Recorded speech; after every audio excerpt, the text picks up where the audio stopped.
Good afternoon. Steve Chapman, Deputy Operations for the Pickett incident with an incident update. There's been no large real fire growth in the last 24 hours. The fire footprint remains much of the same. Starting on the southern end of the fire, down towards the community of Calistoga, crews got in there yesterday and went direct on some handline from where we currently had black on the map last shift. Got handline up and around the corner and then working their way to the north. Yesterday we spoke about what kind of terrain they were in, and to give you kind of an example of what they have is yesterday the crews cut out a helispot in this general area here to be able to be shuttled in via helicopter to get them into the area they're going to be working in more quickly and efficiently, to cut out the 2 miles of line in that particular area that needed to be in.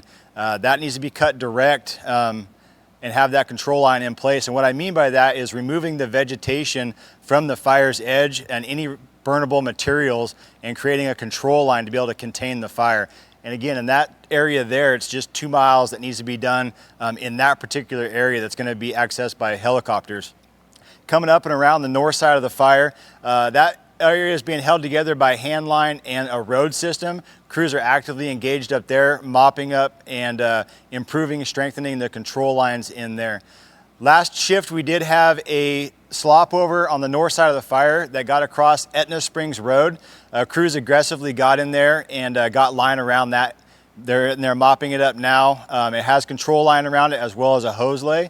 And they're actively in there engaged in that area, making sure that that line holds for what they put in yesterday. Coming down the right side of the fire,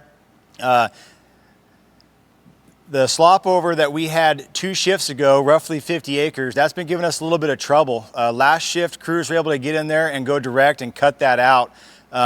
Holding is going to be an issue with the potential for rollout in there. Again, with how steep it is, there's still a threat for rolling material to ignite fire below should it come rolling out of the containment area. Crews are actively engaged in there, continuing to mop up, patrol, strengthen, and improve all those areas.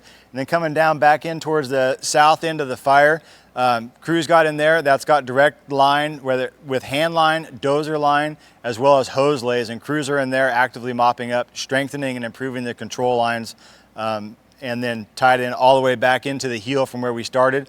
Everything is looking real good from this point.